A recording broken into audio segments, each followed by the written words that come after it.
नमस्कार मित्रमैत्रिणींनो, जर तुम्हाला आपल्या चॅनलवरच्या कथा आवडत असतील तर लाईक करत जात जा आणि चॅनलला सबस्क्राईब करून बाजूची घंटी दाबा आणि ऑलवर सेट करा. म्हणजे जेव्हा जेव्हा मी नवीन व्हिडिओ किंवा कोणतीही नवीन पोस्ट अपलोड करेन तेव्हा ती सगळ्यात आधी तुमच्यापर्यंत पोहोचेल. धन्यवाद. तर वळूया आपल्या कथेच्या पुढच्या भागाकडे. तिला त्याच्यासोबत घालवलेले ते वॉशरूममधले त्यांचे स्पेशल क्षण आठवले आणि ते आठवूनच तिचे गाल झरझर गुलाबी झाले. ती तशीच त्याचाच विचार करत त्या वॉशरूमच्या दाराजवळ उभी होती. तसं अचानक वॉशरूमचं दार उघडलं आणि तो बाहेर आला. पण त्याला असं अचानक समोर पाहून ती गडबडली आणि मागे होण्याच्या नादात तिचाच पाय तिच्याच साडीत अडकला आणि ती आता मागे पडणार त्याआधीच त्याचा राकट हात तिच्या नाजूक कमरेवर स्थिरावला आणि त्याने तिला खेचून घेऊन स्वतःजवळ ओढलं. तशी ती डायरेक्ट त्याच्या त्या उघड्या भारदस्त छातीवर येऊन आदळली. आता पुढे तिला काही कळलंच नाही काय घडलं ते. पण जसं त्याने तिला स्वतःजवळ ओढलं ती डायरेक्ट त्याच्या मिठीतच आली. पण तेव्हा तिचे ओठ त्याच्या उघड्या छातीवर टच झाले आणि तो स्तब्ध झाला. आता ती त्याच्या मिठीत डोळे बंद करून होती. नकळत तिचे ओठ त्याच्या छातीला स्पर्शून गेले होते आणि तिचा उजवा हात त्याच्या छातीवर डाव्या बाजूला स्थिरावला होता. बास, त्याच्यासाठी तर पूर्ण जगच थांबलं होतं. क्षणात कितीतरी भावना हृदयात ताटून आल्या. त्याने त्याचे डोळे कच्च मिटले. पण तिला स्वतःपासून दूर करण्याचं मन त्याला होत नव्हतं. ती अशीच कायम आपल्या मिठीत राहावी, अगदी आयुष्यभर, असंच त्याला वाटत होतं. तिने मात्र घाबरून डोळे बंद केले होते. तिला वाटत होतं की आता आपण पडू, पण नव्हतं पडू दिलं त्याने. बरोबर वेळेत सावरलं होतं त्याने तिला. तिने हळूहळू तिचे डोळे उघडले. तसं तिला तो तिच्या खूपच जवळ असल्याची जाणीव झाली. थोडी भानावर आली तेव्हा कळलं की त्याचा राकट हात तिच्या उघड्या कमरेवर आहे आणि आता तो भाग पूर्ण बधीर झाल्यासारखं जाणवलं तिला त्या क्षणी. तसं तिला कळलं की ती आता त्याच्या मिठीत आहे. अचानक हृदयाची स्पंदने खूपच फास्ट झाली आणि हळूहळू करत तिने वर त्याच्या चेहऱ्याकडे पाहिलं. पण तो मात्र डोळे बंद करून उभा होता. पण त्याने तिला अजूनही सोडलं नव्हतं, म्हणून ती त्याच्या मिठीतच होती. मग तिचं लक्ष त्याच्या छातीवर डाव्या बाजूला गेलं, जिथे तिचा हात स्थिरावला होता. आणि तिथे लक्ष जाताच लगेचच तिच्या डोळ्यांतून अश्रूचा एक थेंब बाहेर पडला. क्षणात तिला त्यांची लग्नाच्या वाढदिवसाची ती रात्र आठवली. फ्लॅशबॅक. मीत, कधी घालायचे आपण हे स्वेटर? तिने लाडात येऊन विचारलं. ती त्याच स्वेटरची गोष्ट करत होती जे तिने स्वतः त्या दोघांसाठी बनवले होते आणि त्याच्या बर्थडेला त्याला गिफ्ट केलं होतं. जान, आता स्वेटर घालून काय करणार आहेस तू? आज आपली फर्स्ट वेडिंग ॲनिव्हर्सरी नाईट आहे. तुला असं वाटतं का मी तुला आता कोणतं स्वेटर वगैरे घालून देईन?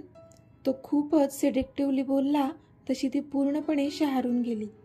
तुमचं ना काहीतरीच, ती बोलली आणि तिथून पळून जाऊ लागली. तोच त्याने तिचा हात पकडला. काहीतरी बोलतो का मी? तो तिला मिठीत घेत अलगद बोलला. तशी ती अजूनच शहारली. ती बोलली. बरं, मग काहीतरी करूनही दाखवतो तुला, चालेल? तो तिच्या मानेत स्वतःचा चेहरा घुसळत बोलला. तशी ती अजूनच मोहरली. मीत, खाली जायचंय जेवायला. तिच्या तोंडून शब्द फुटत नव्हते तरी बोलली ती. जाऊया थोड्या वेळाने. तो तिला तसंच मिठीत घेऊनच तिच्या मानेवर त्याचे ओठ फिरवत बोलला आणि तिला वेगळ्याच दुनियेत घेऊन जाऊ लागला. मीत, ऐका ना, मी ह्यावेळी तुमच्यासाठी काहीच गिफ्ट नाही घेतलं. मला कळतच नव्हतं की काय गिफ्ट द्यावं. I am sorry. थोड्या वेळाने ती बोलली. तसा तो गालातच हसला. तुला कोणतंच गिफ्ट द्यायची गरज नाही आहे जान. तू स्वतःच एक खूपच स्पेशल गिफ्ट आहे माझ्यासाठी. तो तिच्या नाकावर नाक घासत बोलला. तशी ती खुदकन हसली. तुमचं ना काहीतरीच, ती लाडीकपणे म्हणाली. अगं खरंच? आणि आत्ता काय तुमचं ना काहीतरीच चे पण पेटंट्स घेतलेस का तू? तो हसून बोलला. तशी ती त्याच्याकडे डोळे बारीक करून पाहू लागली. ओके बाबा, आय एम सॉरी. पण जान, ऐक ना, तू जरी माझ्यासाठी गिफ्ट घेतलं नसलं ना, तरी मी मात्र आठवणीने गिफ्ट देणार आहे तुला, आणि जे खूपच स्पेशल असणार आहे. तो बोलला. अच्छा, काय आहे ते गिफ्ट? तिने क्युरिओसिटीने विचारलं. सांगू? तो बोलला. हो हो, सांगा ना लवकर, ती एक्सायटेड होत बोलली. सांगू कशाला, दाखवतोच तुला, ओके? तो बोलला आणि त्याच्या शर्टचं एक एक बटन ओपन करू लागला. तशी तिची धडधड वाढली. मीत, काय करताय? जेवायला खाली जायचं आहे, मला नको आहे गिफ्ट, असं म्हणत तिने तिचे डोळे हाताने झाकून घेतले, कारण तिला वाटलं आता साहेब पुन्हा काहीतरी खोडी करून तिला अस्वस्थ करणार. जान, my sweetheart, open your eyes, तो बोलला, पण ती नाहीमध्ये मान हलवत होती. तसा तो थोडा पुढे झाला आणि त्याने तिच्या डोळ्यांवरचे तिचे दोन्ही हात बाजूला केले. ओपन युअर आयज जान, तो खूप हळू आवाजात बोलला. तसे तिने हळूहळू तिचे डोळे उघडले आणि ती त्याच्या चेहऱ्याकडे पाहू लागली. पण तो मात्र हसला आणि त्याने तिला डोळ्यांनी इशारा करून त्याच्या छातीवर डाव्या बाजूला पाहायला सांगितलं. पण जशी तिची नजर त्याच्या छातीवर पडली, ती शॉक झाली. एक टक पाहतच राहिली ती त्याच ठिकाणी. अचानक तिचे डोळे भरून आले.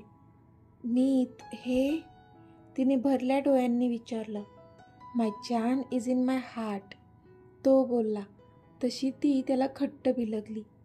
त्याने त्याच्या छातीवर तिच्या नावाचा परमनंट टॅटू गोंदवून घेतला होता, जान. म्हणजे तिने जे स्वेटर बनवले होते त्यावर त्या दोघांची नावं काढली होती. पण त्याने मात्र ह्या सगळ्यांच्या पुढे जाऊन तिचं नावच त्याच्या हृदयावर कोरलं होतं. किती जास्त प्रेम करत होता तो तिच्यावर, कदाचित तिलाही कल्पना नव्हती ह्याची. ती आता थोडी त्याच्यापासून बाजूला होऊन तिने त्याच्या छातीवर असणाऱ्या तिच्या नावावरून तिचा हात फिरवला. तसा तो हसला. जान, my heart wants love from you, तो बोलला. तशी ती किंचित हसली आणि थोडं खाली चुकून तिने तिच्या नावावर म्हणजेच त्याच्या हृदयावर एक डीप किस केला. तसे त्याने डोळे मिटले. इट वॉन्ट्स मोर, तो बोलला. तशी ती हसली आणि पुन्हा तिने तिथेच किस केला. वन मोर, तो पुन्हा बोलला. पण आता मात्र ती थांबलीच नाही, बस त्याला तिथेच किस करत राहिली होती. आणि तो मात्र तिच्या ओलसर ओठांच्या स्पर्शाने शहारून गेला होता. Flashback over. आज पुन्हा तिला तो दिवस आठवला होता, त्याच्या छातीवरचा तो तिच्या नावाचा टॅटू बघून, आणि तिला भरून आलं होतं. पुन्हा एकदा जाणीव झाली होती त्याच्या तिच्यावर असणाऱ्या अतोनात प्रेमाची. ती हसली आणि तिने त्याच्या छातीवर असलेला तिचा हात अलगद त्या नावावरून फिरवला. आणि इथे डोळे मिटून स्तब्ध झालेल्या त्याच्या हृदयात मात्र असंख्य तरंग उठले तिच्या स्पर्शाने. तिला त्याचे शब्द आठवले. My heart wants love from you. तशी ती थोडी झुकली आणि आता ती त्याच्या छातीवर तिचे ओठ टेकवणारच होती की त्याने डोळे उघडले आणि तिला आपल्या इतक्या जवळ पाहून तो भानावर आला आणि तिच्या दोन्ही दंडांना पकडून तिला स्वतःपासून दूर केलं. तशी ती पण आता भानावर आली आणि आता आपण काय करणार होतो हे आठवूनच तिलाच कसं तरी झालं. आय एम सॉरी, ती कशीबशी बोलली. मान अजून खालीच होती तिची, वर बघत नव्हती ती. पण तो मात्र तिच्याकडेच बघत होता एकटक, कारण आत्ताही ती साडीवर होती. तिने छान रॉयल ब्लू कलरची प्लेन साडी नेसली होती. कानात सिंपल छोटे टॉप्स घातले होते. चेहऱ्यावर मेकअपच्या नावाखाली फक्त थोडी पावडर लावली होती. तिच्या काळ्याभोर डोळ्यांमध्ये तिने काजळाची लाईन ओढली होती, ज्यामुळे ते अधिकच उठावदार दिसत होते. आणि ओठांवर हलकी गुलाबी लिपस्टिक. सिंपल लुक होता तिचा, पण त्यातही ती कमाल दिसत होती. आणि तो तर आधीच ठार वेडा होता तिच्या प्रेमात, आणि आत्ता तिला बघून फ्लॅट नसता झाला तरच नवल होतं. ती मात्र खाली मान घालून होती. आता ह्या क्षणी तो कधीपासून आपल्यालाच पाहत असेल हे ती तिची नजर खाली असली तरी सांगू शकत होती. सर, मी जाऊ का खाली? तिने खाली बघतच विचारलं, कारण आता त्याच्या नजरेला ती नजर देऊ शकत नव्हती. त्यात सध्या तो शर्टलेस होता आणि पुन्हा त्याला तसं पाहून आपण अस्वस्थ होऊ, जे तिला होऊ द्यायचं नव्हतं. पण तिच्या हाक मारण्याने तो भानावर आला. मग त्याने नजर इकडे तिकडे फिरवली. No, stay here. No need to go anywhere. तिला कुठेही जाऊ नको असं म्हणत होता तो. पण आता तिने नजर वर केली आणि तिच्या नजरेसमोर तिला तो शर्टलेस दिसला आणि तिची नजर त्याच्यावर खिळली. I have to change. Will you please? त्याला चेंज करायचं होतं म्हणून तो तिला मागे वळायला सांगत होता, कारण ती अजूनही त्याच्याकडेच एकटक पाहत होती. तशी ती मात्र गडबडली आणि पटकन मागे वळून तिने आपल्या दोन्ही डोळ्यांवर हात ठेवून ते बंद केले. तशी त्याने नकारार्थी मान हलवली. एवढी मोठी चेंजिंग रूम आहे ना आत, मग ह्यांना तिथे नाही का करता येत चेंज? पण नाही, मला त्रास द्यायचाच आहे ह्यांना. ती तोंड वाकडं करत मनातच बोलली. सगळी अरेंजमेंट तर आधीच करून ठेवली होती ना तुम्ही पूजेची, मग तरी मला का बोलावलं? शेवटी तिने चिडून मागूनच प्रश्न केला. पण कधीपासून काहीच उत्तर मिळत नव्हतं म्हणून तिने चिडून मागे पाहिलं तर तो एकदम रेडी होऊन तिच्याकडेच एकटक पाहत होता. पण त्याला पाहून तिचीच विकेट पडली, कारण त्याने पिवळ्या रंगाचं पितांबर नेसलं होतं आणि खांद्यावर उपरणं टाकलं होतं. पारंपरिक पोशाखात खूपच रुबाबदार दिसत होता तो. ती तर त्याला पाहतच राहिली होती. तिला त्यांच्या ऑफिसमधला पूजेचा दिवस आठवला, जेव्हा तो अशाच पारंपरिक पोशाखात एकदम रुबाबदार दिसत होता. लेट्स गो, तो बोलला. तशी ती भानावर आली आणि त्याच्यासोबत बाहेर निघून गेली. पण बाहेरून जाताना सुद्धा तिची नजर त्यांच्या बंद बेडरूमवर पडली. पण आता जेव्हा तिने नीट निरखून पाहिलं तेव्हा तिला त्या दारावर असलेला लाल रंगाचा बोर्ड दिसला, रेस्ट्रिक्टेड. आणि ती शॉक झाली. म्हणजे का रेस्ट्रिक्ट केली असेल त्यांची रूम? तिला वाईटच वाटलं. किती साऱ्या त्यांच्या प्रेमाच्या, मिलनाच्या आठवणी होत्या त्या रूममध्ये आणि आज त्या रूमला तसं बघून भरूनच आलं तिला. तिने एक कटाक्ष त्याच्यावर टाकला, पण तो मात्र निर्विकार चेहऱ्याने समोर बघत चालत होता. मग तिने पण स्वतःच्या मनातल्या भावना आतच दाबल्या आणि त्याच्या पाठी चालू लागली ती. पण थोडं पुढे गेल्यानंतर तो जागेवर थांबला तशी ती त्याच्या पाठीवर धडकली. आऊच, ती डोकं चोळत बोलली. पण तो मात्र आता तिच्या बाजूने उभा राहिला आणि तिला सोबत घेऊन चालू लागला. तशी ती दचकून त्याच्याकडे पाहू लागली. पण तिच्यापेक्षा जास्त तर खाली उभे असलेल्या सगळ्यांच्या तोंडावर 12 वाजले होते, त्यांना एकत्र स्टेअरकेसवरून उतरून येताना पाहून. मॉम तर खूप जास्त चिडल्या होत्या. आज इतक्या वर्षांनी त्या तिला पाहत होत्या, पण एवढ्या वर्षात त्या अजिबात विसरल्या नव्हत्या की ती त्यांच्या मुलाला कोणत्या परिस्थितीत सोडून गेली होती. खूप जास्त राग होता त्यांचा तिच्यावर. डॅड मात्र त्यांच्या व्हीलचेअरवर बसून तिला एकटक पाहत होते. इथे किंजल तर आ वासून तिला पाहत राहिली होती, कारण तिने तिला ओळखलं होतं. कुणाल, ही जान्हवी आहे ना? ही इथे काय करते? तिने कुणालला कोपरा मारत विचारलं. किंजल, तू शांत राहा. ती आपलं काहीच वाकडं करू शकत नाही. तो अमित बघ, तोच तिला घास घालत नाहीये. त्याची नोकर बनवून ठेवलंय त्याने तिला. कुणाल कुत्सित हसत बोलला. तशी किंजल पण खुनशी हसली. जानू मात्र मॉम आणि डॅडकडे बघत होती. आज किती वर्षांनी ती त्यांना भेटत होती. त्यांना बघूनच भरून आलं होतं तिला. ते मला पाहून कसे रिॲक्ट होतील ती मनातच विचार करू लागली. तिची नजर डॅडच्या व्हीलचेअरच्या पाठी उभ्या असलेल्या त्या माणसाकडे गेली आणि तिला धस्स झालं. अमित, ही मुलगी इथे काय करत आहे? मॉमने चिडून विचारलं. तशी जानू अमितच्या पाठी लपली. तिला खूपच वाईट वाटत होतं मॉमच्या डोळ्यात स्वतःसाठी राग पाहून. Maugham please, don't over react. She is my PA only, nothing more than that. तो एकदा मॉमकडे तर एकदा मागे वळून जानूकडे पाहत बोलला. पण अमित, मला हे अजिबात आवडलं नाहीये. मॉम जानूकडे पाहत चिडूनच बोलल्या. तशी जानूने मान खाली घातली. मॉम, मला वाटतंय पूजेचा मुहूर्त टळायला नको. Let's go. अमित विषय तोडत बोलला. तशा मग मॉम पण शांत झाल्या. अमित आता पूजेसाठी बसला होता. पूजा घरच्याच लोकांसाठी ठेवली असल्यामुळे बाहेरचे पाहुणे कोणीच नव्हते. पूजा आता सुरू झाली होती. मॉमची ती भेदक नजर बघूनच जानूने एक औंढा गिळला. पण आत्ताच पूजा सुरू झाली होती. पूजेमध्ये काही विघ्न नको म्हणून मॉम जास्त काही बोलल्या नव्हत्या. मग जानू पण एका कोपऱ्यात जाऊन उभी राहिली. इतक्यात दरवाजातून घाईघाईने शर्वी आत येताना दिसली. तसं जानूने मात्र तोंड वाकडं केलं. हे शर्वी, ये बाळा, मॉम बोलल्या. सॉरी मॉम, मला थोडा उशीर झाला, शर्वी बोलली. अगं ठीक आहे, पूजा आत्ताच सुरू झाली आहे, मॉम बोलल्या आणि तिला घेऊन जिथे पूजा सुरू होती तिथे पुढे जाऊन बसल्या. जानू मात्र पूर्ण घर न्याहाळत होती. आज तिच्याच घरात परकी होती ती, आणि ते म्हणजे फक्त त्या एका माणसामुळे. तिची त्याच्यावर नजर पडली आणि ती खूपच रागाने त्याच्याकडे पाहू लागली, पण त्याच्यावर मात्र त्याचा काहीच फरक पडत नव्हता. हे, तू तर अमित भाऊजींची PA आहेस ना, मग इथे काय करत आहेस?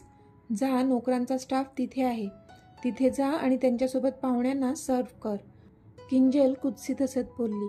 तसा जानूला मात्र भयंकर राग आला तिचा. ओके, तरी सगळा राग मनात तापत ती बोलली आणि तिथून त्या स्टाफकडे गेली. लांबून रॉनीने हे पाहिलं आणि त्याला मात्र खूपच वाईट वाटलं. ह्या घराची खरी मालकीणच आज नोकरांसारखं सर्व करणार का? पण ह्यावर जो ॲक्शन घेणारा होता तो त्याचा बॉस सध्या पूजेवर बसला होता, आणि रॉनीसुद्धा किंजलला काही बोलू शकत नव्हता, कारण किंजल पण त्या घरची सूनच होती. जानू मात्र त्या स्टाफ रूममध्ये गेली आणि तिने पण त्या स्टाफसारखाच एक ट्रे उचलला आणि कोल्ड्रिंक सर्व करण्यासाठी ती बाहेर आली. कुणाल आणि किंजल मात्र तिच्याकडे पाहून मनातल्या मनात हसत होते. पण इथे पूजेवर बसलेल्या अमितचं लक्ष मात्र समोरच्या भल्या मोठ्या आरशाकडे गेलं आणि त्याला तिथे जानू कोल्ड्रिंक सर्व करताना दिसली. तशी त्याची तळपायाची आग मस्तकात गेली. त्याच्या हाताच्या मुठी आपोआप आवळल्या गेल्या आणि आता तो पूजेवरून उठणारच होता की त्याला आवाज ऐकू आला. तू हे करायची काहीच गरज नाहीये, हे तुझं काम नाहीये, ठेव ते आणि जाऊन बैस, डॅड बोलले आणि तिच्याकडे पुन्हा न पाहताच ते त्यांची व्हीलचेअर चालवत तिथून निघून गेले. जानूला मात्र भरून आलं. डॅड जरी दाखवत असले की त्यांचा राग आहे तिच्यावर, पण तरी कुठे ना कुठे त्यांना सॉफ्ट कॉर्नर होता तिच्यासाठी. मग ती पण जाऊन बाजूच्या रांगेत बसली. पण किंजलने मात्र डॅडच्या नावाने दात ओठ खाल्ले. अमितने हे सर्व पाहिलं आणि मनातच सुस्कारा सोडला त्याने, आणि मग स्वतःचा राग शांत करून पूजेवर कॉन्सन्ट्रेट केलं त्याने. जानूने पाहिलं तर मॉम शर्वीसोबत खूपच प्रेमाने बोलत होत्या. त्यांना पाहून तिला तिची आणि मॉमची केमिस्ट्री आठवली. त्या सासूसुना कमी आणि मायलेकीच जास्त वाटायच्या, कारण प्रेमच इतकं जास्त होतं दोघींमध्ये. पण आज परिस्थिती वेगळी होती आणि आता एक धसका पण घेतला होता तिने. जर अमितचं लग्न त्या शर्वीसोबत झालं तर, विचार करूनच अंगावर शहारा आला तिच्या. आता पूजा झाली होती. सगळ्यांनी तीर्थप्रसादाचा लाभ घेतला. जानूने जाऊन देवाचे आशीर्वाद घेतले. तिला मॉम आणि डॅडचे आशीर्वाद पण घ्यायचे होते, पण सध्या ते शक्य नव्हतं. आता तिला चिनू आणि प्रिन्सेसची आठवण झाली.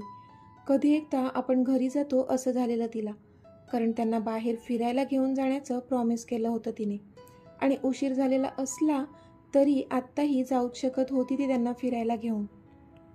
अमित आता त्याचं चेंज करण्यासाठी वरच जात होता. तोच हिने त्याच्याकडे धाव घेतली. सर, आता पूजा झाली आहे, मी घरी जाऊ का? तिने त्याच्याकडून परमिशन घेतली. तसा त्याने एक कटाक्ष तिच्यावर टाकला.